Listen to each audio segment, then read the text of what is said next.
Hello, everybody, and welcome back to the second shelf and to another Friday Reads. I didn't do one last week, as you know, so this one will be books that I've read since the last Friday Reads 2 weeks ago. And the first one is a sci-fi book, Joanna Russ, The Female Man, first published in 1975. And this is part of one of my reading projects for 2021 because I want to read modern sci-fi classics written by female authors, and this certainly qualifies. And it's also not only as a modern sci-fi classic, but it's a modern feminist sci-fi classic. Joanna Russ she's an American, or was an American author, academic, and feminist. She was born in the 1930s, and this is her most famous book. This was a buddy read with Kim from Middle of the Book March. If you don't know her, please check out her channel. She is just it's such a delight to watch.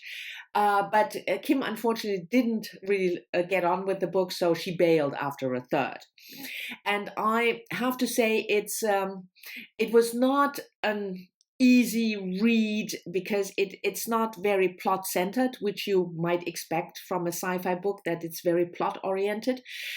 The premise is that you have various versions of the same female character, one of which is Joanna, living in the 1970s in our world. But then you also have Janine, another version of Joanna, living in a different universe, a different version of our Earth in the 1960s, where she's a librarian and you didn't have World War II, but the Depression never ended.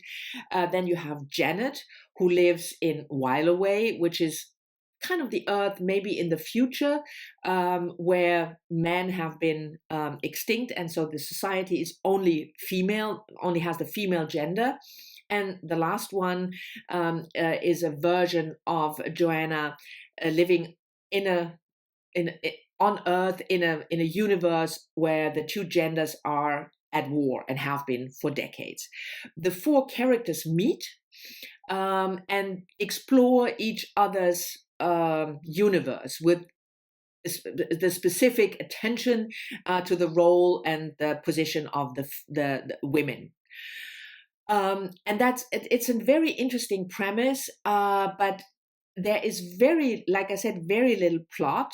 The structure is quite fragmented. What I liked about the book is that it's really angry, and it's a very much of that time, the 1970s, the second wave feminism. And it's also sometimes quite frustrating reading about something and then thinking, well, not a lot has changed here.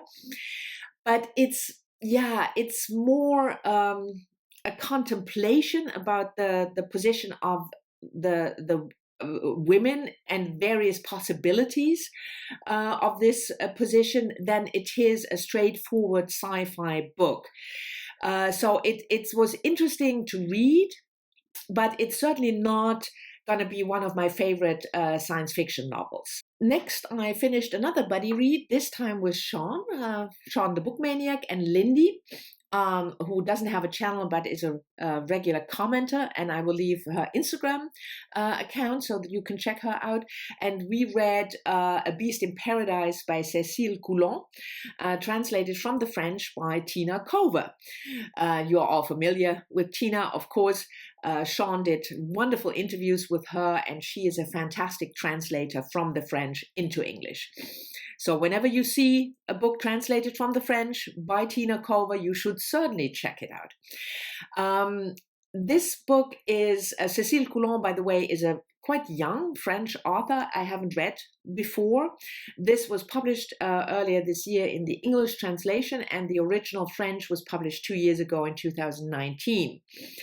The book is set, we discussed quite a bit about the time. It's set, it's some time after the Second World War, we would say, but it's very timeless in a way. So there is no reference to a specific year or time frame. And it's set on a farm called Paradise. And you have the matriarch, the grandmother, Emilienne, and her daughter and husband die in a car accident. And so the book focuses on her grandchildren, Blanche and Gabriel, and especially Blanche.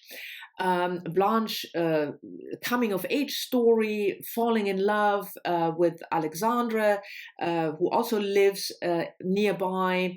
And then, tragedy ensues, plot ensues.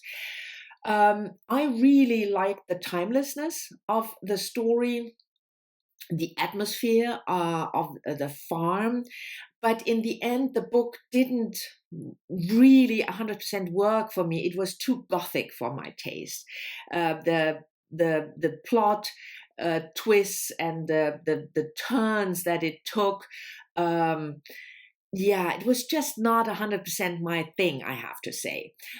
So if you are into that kind of really gothic plot, then this might be for you. But for me, it was, the language was a delight, but the rest just wasn't quite my cup of tea. The next book I read as an ebook and that is Jane Harper's latest book, published last year, 2020, The Survivors. I read this obviously for Aussie April, because April, Aussie April, you know what Aussie April is. The idea that you should try and read at least some Australian authors. And Jane Harper is a very well-known crime author. I loved her book, The Dry. And this one, her latest, is not set in the outback of Australia.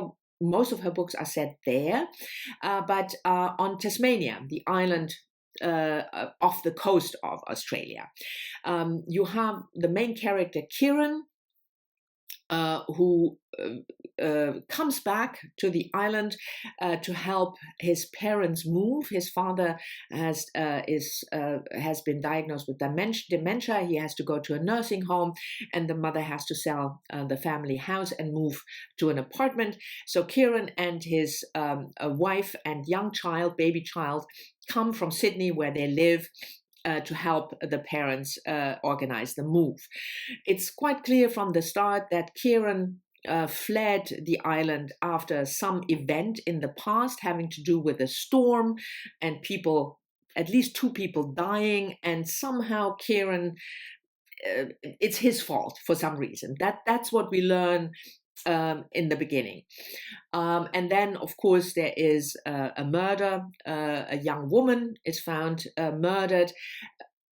And that seems to be tied in for some reason to that horrible storm, 10 or 20 years ago. And then slowly but surely, Jane Harper, tells us what happened. I really enjoyed the read. Jane Harper is a very experienced crime writer. She just knows how to build tension, how to give clues, a little bit of a red herring now and then, hold your attention. It was not my favorite of Jane Harper's books, but it was good, solid crime entertainment. So I can certainly recommend it. If you haven't read Jane Harper, I would say start with The Dry, because that is still my favorite book of hers. But if you have read her previous books, this one is, like I said, good, solid crime entertainment.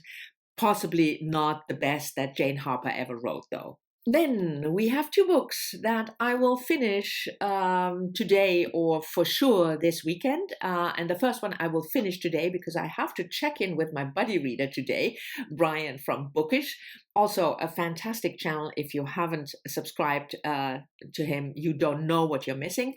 And we are reading The Yield by Tara June Winch, published last year, 2020, and winner of the Miles Franklin Award of last year. Miles Franklin Award is the most important literary award, Australian literary award. Tara June French is a First Nation writer, and Brian wanted to read this book because he reads Indigenous authors this month, and I wanted to pick this book because of Aussie April. So this is another Aussie April pick. The book is about August. She is the granddaughter of Poppy, and Poppy, she lives in England. She has been living in England for quite some time, but when her grandfather dies, she goes back to the reservation where the grandfather and the grandmother live for the burial and to help her grandmother clear the house. Then you have a storyline in the past, in 1915, 1914, 1915, a reverend, a white reverend, telling the story of the mission back then and the treatment of First Nation people in the early 20th century. And then you have Poppy, the grandfather, who writes a dictionary, or who wrote a dictionary before he died. And you have his sections are entrances in the dictionary in his original language. And by doing that, he also recounts his life. So that's the three storylines, and I'm really liking the book, but I will hold off my final verdict, quote unquote, until I finished it and until I've checked in with Brian.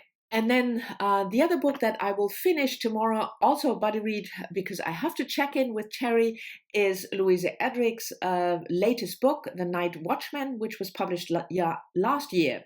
And if you follow my channel, you know that I, together with Terry from Miss Terry B, who sort of kind of returned to BookTube, so I will leave a link to her channel down below in order to give her even more incentive to not stop making videos. And we, in 2020, we started this project to read all of Louise Erdrich's novels in chronological order. And this is the last one. So after 16 months, I think, 16 months, we will finish this project. This one is set in the 1950s. On a reservation in Dakota, and the main character, you have two main characters. One is Thomas, who works as a night watchman and whose character is based on Louise Erdrich's grandfather. So Thomas works not only as a night watchman, but he's also an important council member of the indigenous community. And then you have Patrice, a young woman, 19 years old, working in a factory close to the reservation and looking for her sister Vera, who has disappeared. Again, I'm certainly enjoying it. It's a very Erdrich kind of book with some magical realism, you might call it. You have a talking dog and you have ghosts appearing, which is very well done, always by Erdrich, because if you know me, I'm not a big fan of magical realism, but with Erdrich it works because it's part of that First Nation culture that she wanted to get across. But like with The Yield, I will hold off my final verdict regarding the book until I finished tomorrow. I guess Saturday, yes, because I will check in with Terry Saturday, so you will hear more about that next week in my Friday Reads. And the last book I want to mention is the book that I've just started, and that is a nonfiction book by Wendy Williams, The Language of Butterflies. It's a history of the butterflies, and I just by chance came across this book on Scribd, and I thought that sounds fascinating.